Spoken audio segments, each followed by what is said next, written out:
April 11 ಹಾಗೂ 12ರಂದು ನಡೆಯಲಿರುವ ಪತ್ರಕರ್ತರ ರಾಜ್ಯ ಸಮ್ಮೇಳನಕ್ಕೆ ವಿವಿಧೆಡೆಯಿಂದ ಬರುವ ಮಹಿಳಾ ಪತ್ರಕರ್ತರನ್ನ ಬಸ್ಸು, ರೈಲು ನಿಲ್ದಾಣ ಹಾಗೂ ವಿಮಾನ ನಿಲ್ದಾಣಗಳಿಂದ ಸ್ವಾಗತಿಸಿ ವಸತಿ ಗೃಹಕ್ಕೆ ಕರೆದೊಯ್ಯಲು ಸಮ್ಮೇಳನದ ಮಹಿಳಾ ಸಮಿತಿ 3 ಪ್ರತ್ಯೇಕ ತಂಡ ರಚಿಸುವ ನಿರ್ಧಾರ ಕೈಗೊಂಡಿದೆ. ಬಸವಣ್ಣನವರ ನಾಡಿಗೆ ಆಗಮಿಸುವ ಪತ್ರಕರ್ತರಿಗೆ ಯಾವುದೇ ರೀತಿಯ ಅನಾನುಕೂಲವಾಗದಂತೆ ನೋಡಿಕೊಳ್ಳಲು ಸಂಘದ ಅಧ್ಯಕ್ಷರಾದ ಆನಂದ್ ದೇವಪ್ಪ ಅವರ ಮಾರ್ಗದರ್ಶನದಲ್ಲಿ ಮಹಿಳಾ ಸಮಿತಿ ನಿರ್ಧರಿಸಿದೆ.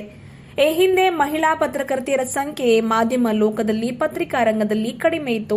ಇಂದು 16 ಮಹಿಳೆಯರು ಕ್ರಿಯಾಶೀಲರಾಗಿ ಮಾಧ್ಯಮ ಕ್ಷೇತ್ರದಲ್ಲಿ ಪತ್ರಿಕಾ ರಂಗದಲ್ಲಿ ಕೆಲಸ ಮಾಡ್ತಾ ಇರುವುದು ನೋಡಿ ಬಹಳ ಸಂತೋಷವಾಗಿದೆ.